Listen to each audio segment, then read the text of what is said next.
John F Kennedy, భారత వ్యాపార దిగ్గజం ముఖేష్ అంబానీ, యాపిల్ సృష్టికర్త Steve jobs, Google CEO Sundar Pichai లాంటి మహామహులు అక్కడ విద్యనభ్యసించిన వారే. అగ్రశ్రేణి విద్యార్థులకు సైతం స్టాన్ఫోర్డ్లో సీటు దక్కించుకోవడం గొప్ప ఘనతగా పరిగణిస్తారు. అయితే గుంటూరు వైద్యుడు మిక్కినేని కార్తీక్ ఏకంగా ఆచార్యుడిగా నియమితుడై చరిత్ర సృష్టించాడు. వ్యాస్క్యులర్ సర్జన్ అసిస్టెంట్ ప్రొఫెసర్గా కార్తీకును ఖరారు చేస్తూ స్టాన్ఫోర్డ్ వర్సిటీ నియామక పత్రాలు పంపింది. వీసా కోసం ఎదురుచూసే పని లేకుండా అరుదైన వ్యక్తులకు మాత్రమే అందించే O1A వీసా సిద్ధం చేసింది. అలవెన్సులతో కలిపి ఏడాదికి 20 కోట్ల రూపాయలు వేతనం అందుకోనున్న కార్తీక్ అక్టోబర్ 1న విధుల్లో చేరనున్నాడు. సిన్సియర్గా చేశాను. పిట్స్బర్గ్లో వచ్చిన అవకాశమే చాలా రేర్.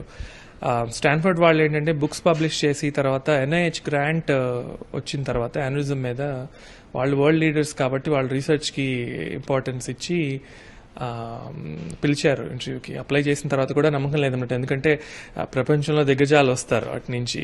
సో వాళ్లలో ఒకళ్ళుగా నన్ను తీసుకోవడం అనేది వాళ్ళు ఇప్పటికీ నమ్మలేని విషయం. ఎందుకంటే చాలా సింపుల్గా గుంటూరులో పుట్టి పెరిగాను, చదువంతా ఇక్కడే. అమెరికా వెళ్ళటం, అటు నుంచి స్టాన్ఫర్డ్ యూనివర్సిటీలో ప్రొఫెసర్ కింద పిలవటం అనేది మాత్రం ఎప్పుడూ ఊహించలేదు.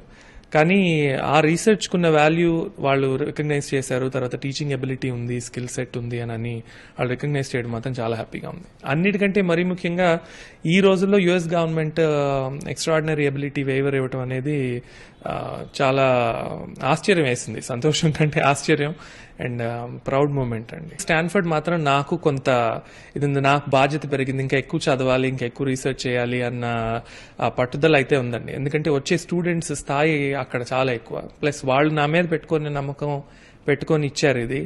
అండ్ ఇప్పుడు ఎట్లా అంటే